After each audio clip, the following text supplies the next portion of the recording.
Hello everyone, this is Muhammad Imran.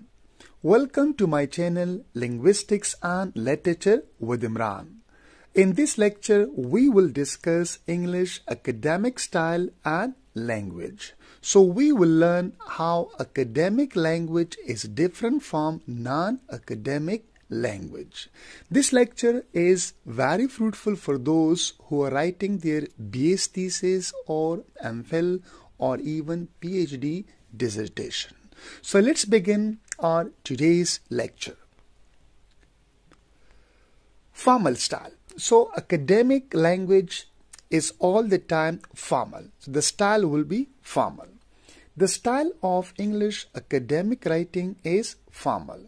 Its main characteristics are the absence of conversational features. So we avoid to use conversational features. So we will learn what are conversational features on coming slides, and the use of an appropriate academic vocabulary. So we use academic vocabulary and we avoid conversational features.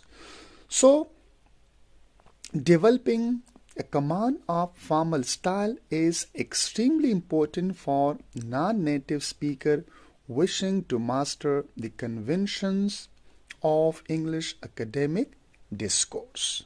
So whenever you are writing your thesis, research article, it's important to focus that what is the style of your writing. Right?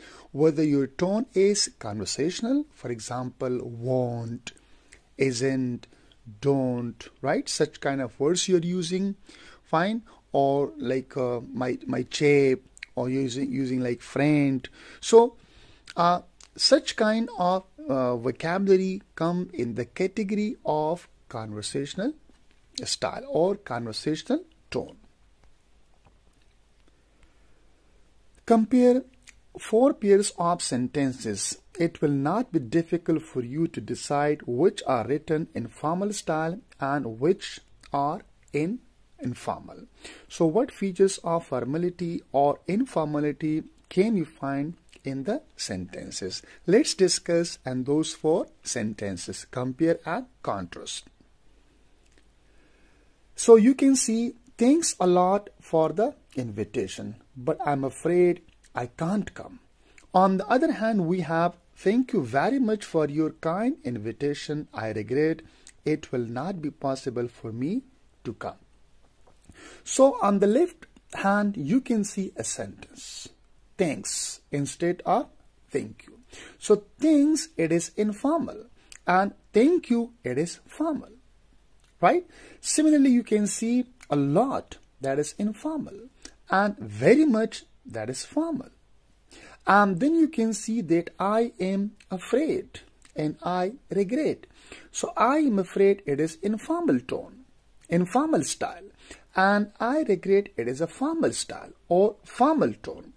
So it will not be possible for me to come, right? And I can't come. So I can't, here we use abbreviated form of cannot. And here you can see that it will not be possible for me to come. So this is a formal. So you can identify that what are the features which contribute to formal style, and that formal style will come into the category of academic language. And what are the features which are missing in the language that make it an informal style or non-academic language. So thanks is not an academic language. A lot is not an academic language. And I'm afraid is not an academic language. And I can't come is not academic language. So 4 features we can identify. Thanks, a lot, and I'm afraid, and I can't come. And here we can identify 4 elements or 4 expression or vocabulary. Thank you, that's formal. Very much is formal. I regret is formal. And it will not be possible for me to come, formal. So you can't write such kind of sentences or such kind of vocabulary in academic writing, while you can write such kind of sentences and such kind of words in academic writing.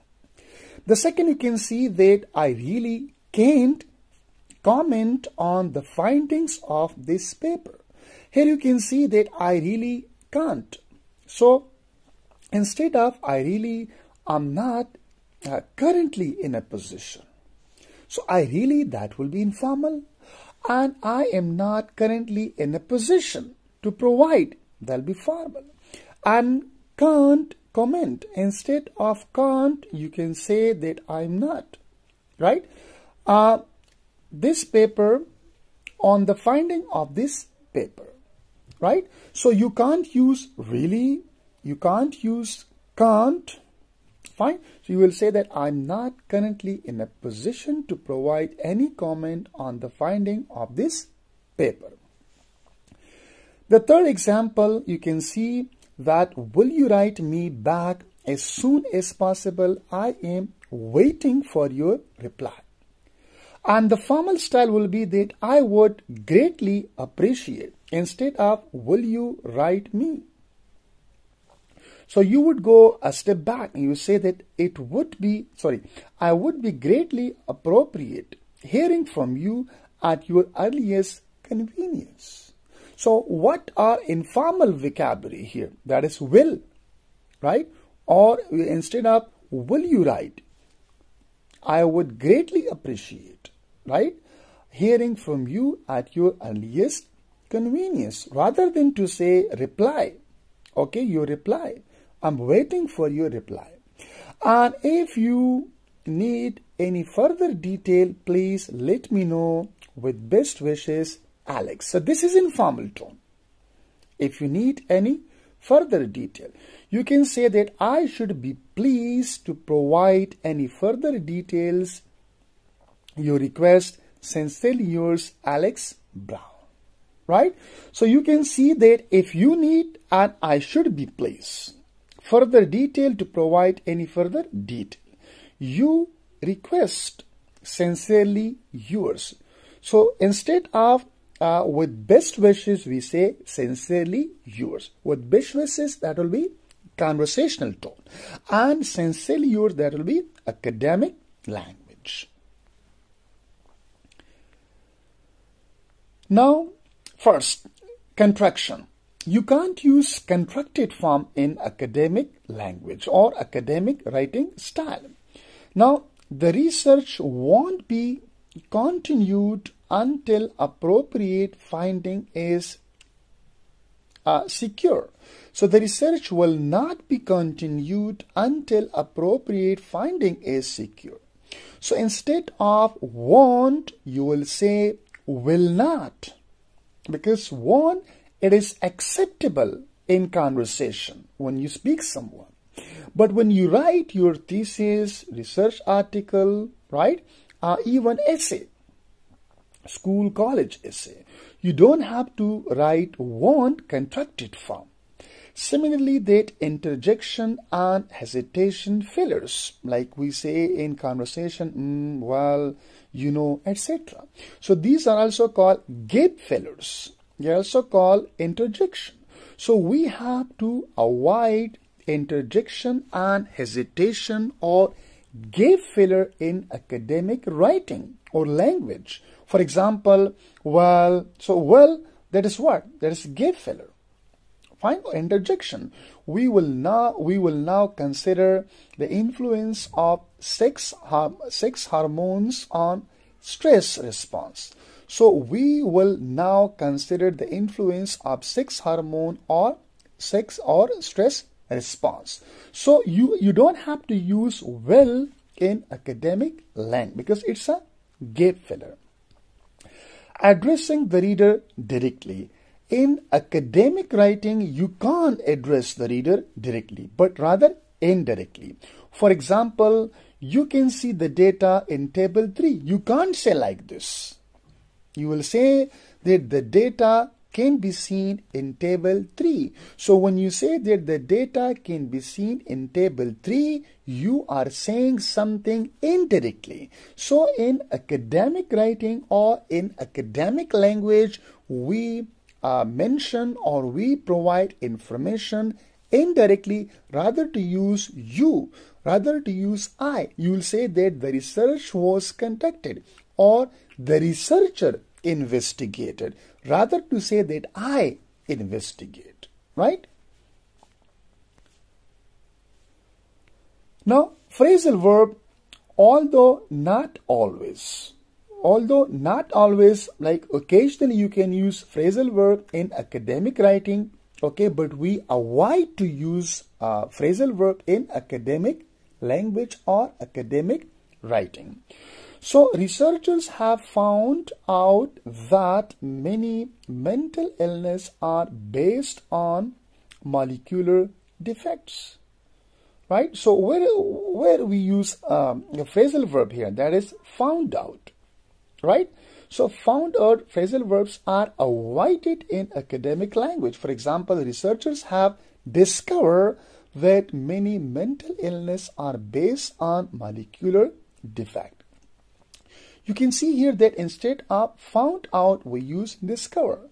Yes, sometimes we also use found out in academic language, but not all the time. If you can't find an appropriate word, so then you can use find out or found out even in academic language.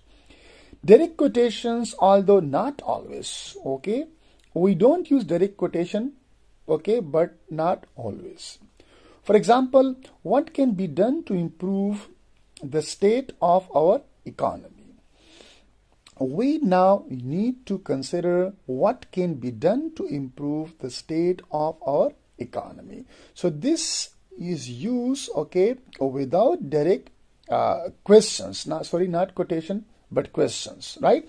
What can be done to improve the state of economy? This is a direct question.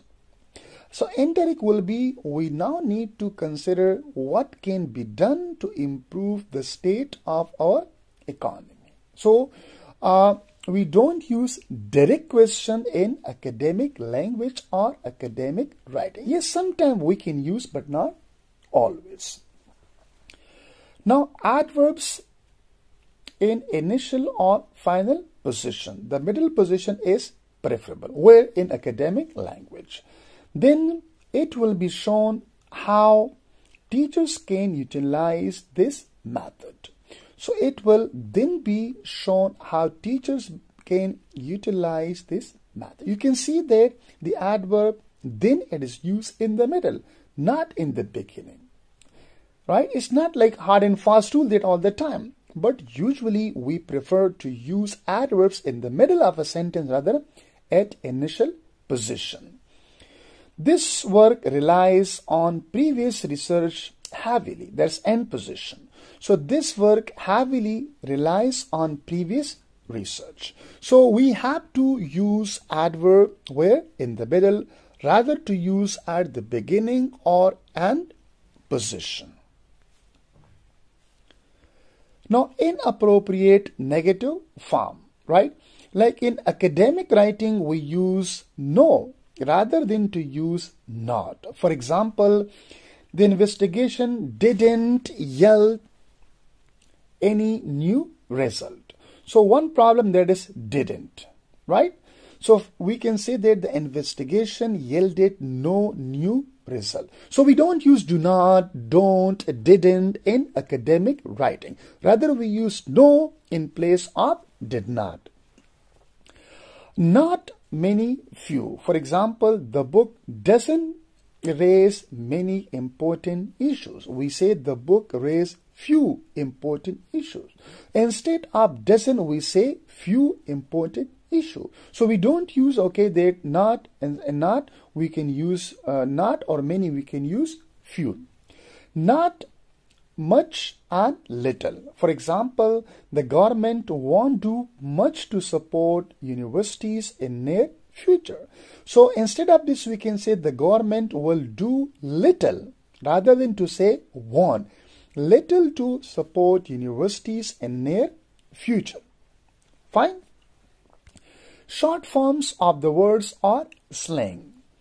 This booklet describes the requirement and content of university graduation exams. So exams is possible in conversation, right? Tone, or when we interact each other, we can use exams. But we can't use exams in academic language, like in official correspondence, like writing your thesis, essay, etc.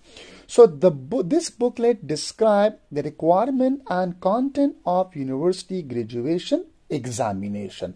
So instead of exam, we use examination. So exams not possible in academic language. Figure at the beginning of sentence, 97 people visited the museum last week. So we say 97 instead of this 97. 97 people visited the museum last week, or last week 97 people visited the museum. If you want to mention the figure 97, it should not be written at the beginning, rather it should be placed in the middle. And if you want, write 99 in figure, not in in words, not in figure, then you can say 97 people visited the museum last week. 97 in words, 97 in figure. In figure 97, it should be placed in the middle. In words, you can use 97 at the initial or beginning position.